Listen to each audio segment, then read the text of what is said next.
तो दोस्तों चलिए शुरू करते हैं। आज का ये चौथा वीडियो है। इससे पहले 3 वीडियो अपलोड कर चुके हैं और ज्योग्राफी जेटेट सोशल स्टडीज़ का ज्योग्राफी में सौरमंडल चैप्टर चल रहा था, उसी का हम लोग एमसीक्यू प्रैक्टिस कर रहे थे और हर एक सेशन में 10-10 क्वेश्चन अभी ला रहे हैं। ठीक है, तो आज के सेशन में भी 10 क्वेश्चन होने वाला है। अगर आप कहीं से सौरमंडल चैप्टर को पढ़ रहे हैं, जैसे लाइक एनसीईआरटी, अगर आप कोई भी बुक हो वहाँ से आप रीड कीजिए, उसके बाद इस सेशन को आप ले सकते हैं, कंप्लीट कर सकते हैं। चलिए शुरू करते हैं। मध्यरात्रि का सूर्य किस क्षेत्र में दिखाई देता है? तो मध्यरात्रि का जो सूर्य दिखाई देता है वो आर्कटिक क्षेत्र में दिखाई देता है। आर्कटिक क्षेत्र कहाँ है? एक बार फिर से हम रिपीट करते हैं। देखिए, ये हमारा पृथ्वी है, ये भूमध्य रेखा है, बीच वाली लाइन। ठीक है, कौन सी? ये वाली, एक सेकंड, ये वाला भूमध्य रेखा है। तो भूमध्य रेखा के ऊपर वाले हिस्से को उत्तरी गोलार्ध यानी नॉर्थ हेमिस्फीयर और नीचे वाले को साउथ हेमिस्फीयर। ठीक है, उत्तरी गोलार्ध और ये दक्षिणी गोलार्ध।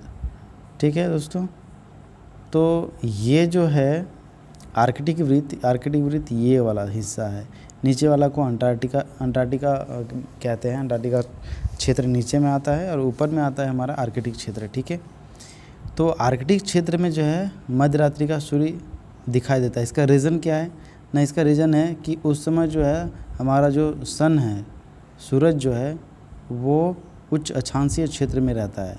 अब बोलिएगा उच्च अक्षांशीय क्षेत्र का मतलब क्या होता है?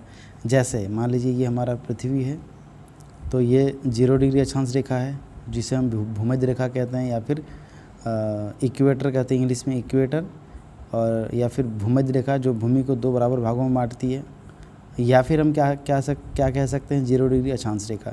तो अक्षांश रेखा कैसे बढ़ती है?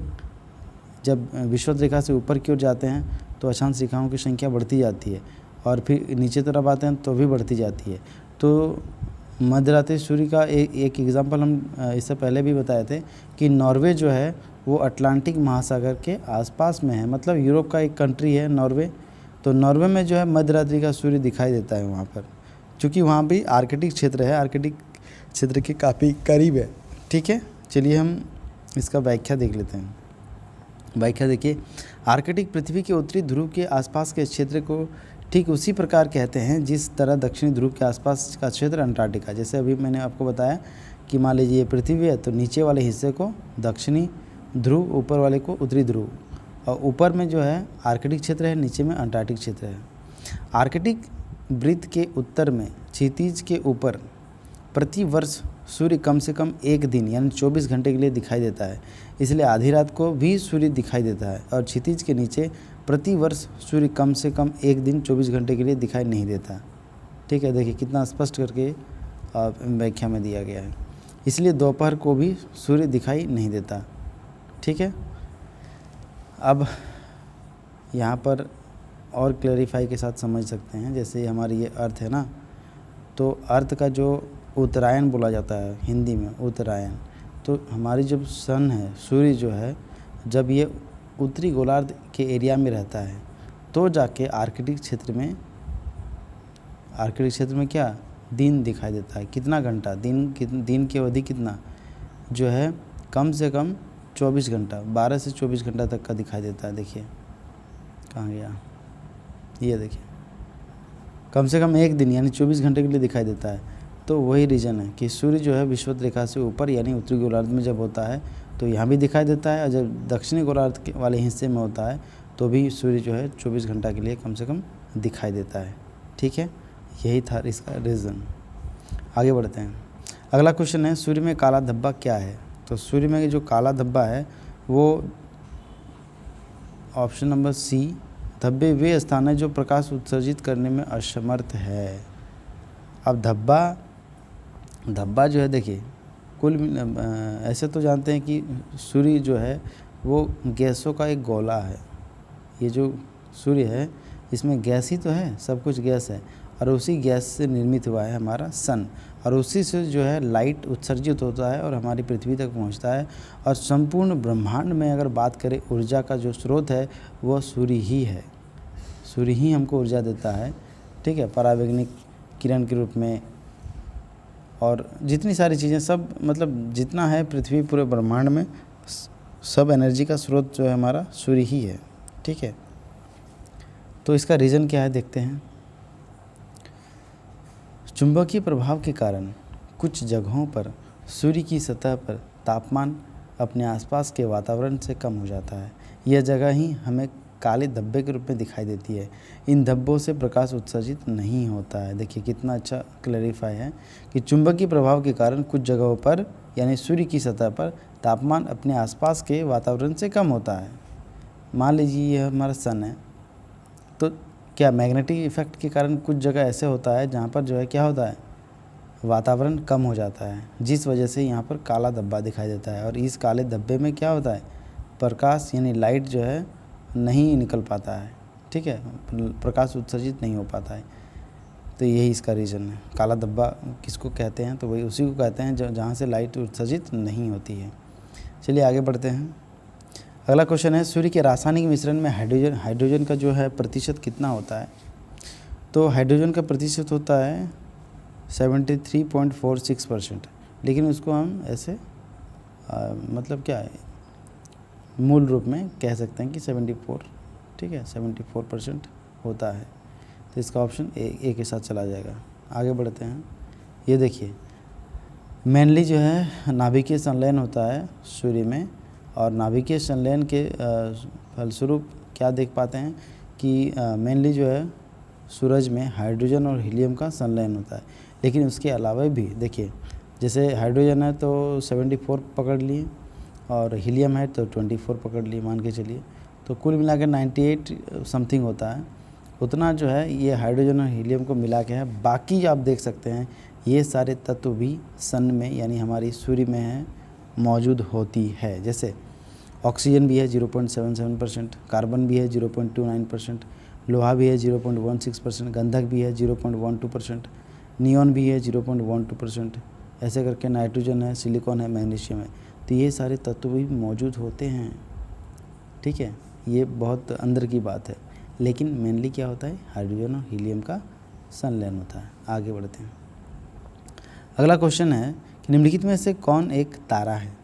तो सूर्य एक तारा है, लेकिन पहले के प्राचीन मान्यताओं के अनुसार सूर्य को ग्रह मानते थे। ठीक है, फिर बाद में मान्यता चेंज हुआ, रिसर्च हुआ, फिर पता चला नहीं, सूर्य एक तारा है जो सौरमंडल का सबसे बड़ा तारा है। ठीक है, आगे बढ़ते हैं।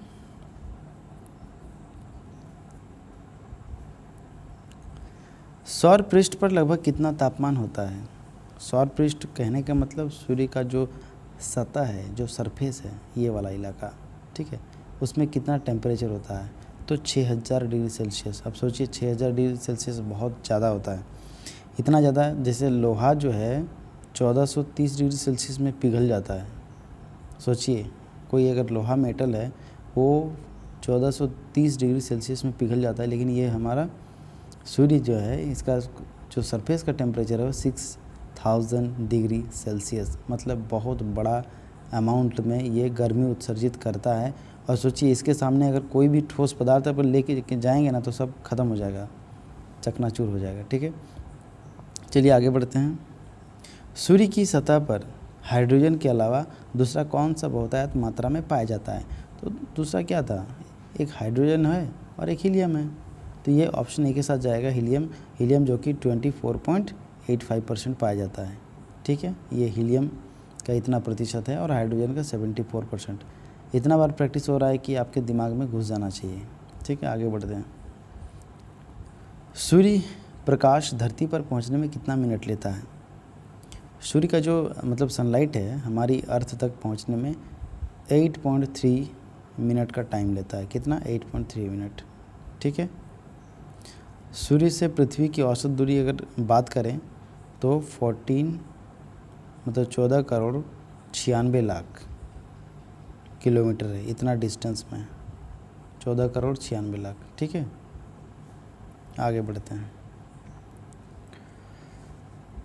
सूर्य के सबसे पास कौन सा ग्रह है। सूर्य के पास में सबसे इससे पहले वाली वीडियो में भी जिक्र किए थे, चलिए फिर एक बार प्रैक्टिस हो जाए। ये हमारा सन है। सन के सबसे सामने जो करीब का जो ग्रह है ना उसको बोलते हैं हम लोग बुध।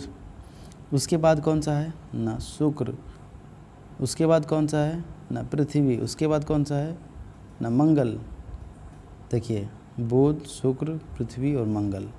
उसके बाद कौन सा है ना बृहस्पति, उसके बाद कौन सा है शनि, उसके बाद कौन सा है बृहस्पति शनि अरुण, उसके बाद कौन सा है वरुण।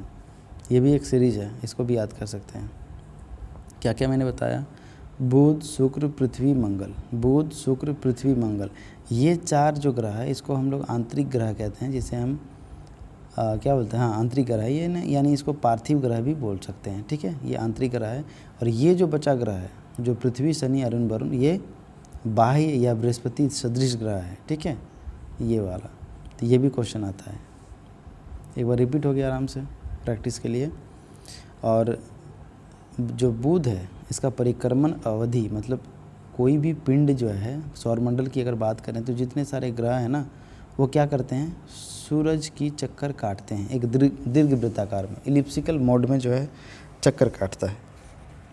ठीक है, तो इलिप्सिकल मोड में चक्कर काटता है। तो बुध जो है सबसे कम टाइम पीरियड में वो 88 दिन में एक चक्कर पूरा कर देता है।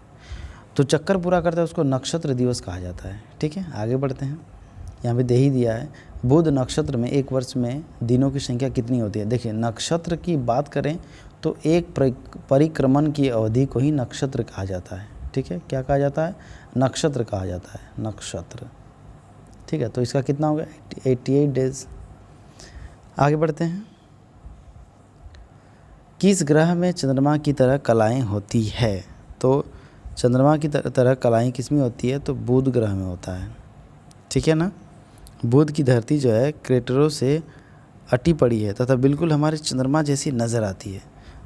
बुध का जो परिक्रमण काल अभी हमने बताया लगभग कितना है 88 डेज। और बुध जो है सूर्य के काफ़ी निकट है।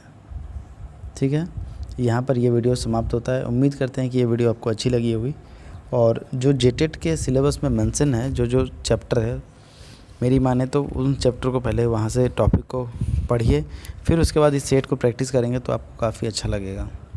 ठीक है, तो ये सीरीज़ आज का जो चौथा वीडियो है वो कंप्लीट होता है। मिलते हैं अगली वीडियो में, तब तक के लिए पढ़ते रहिए। बाय।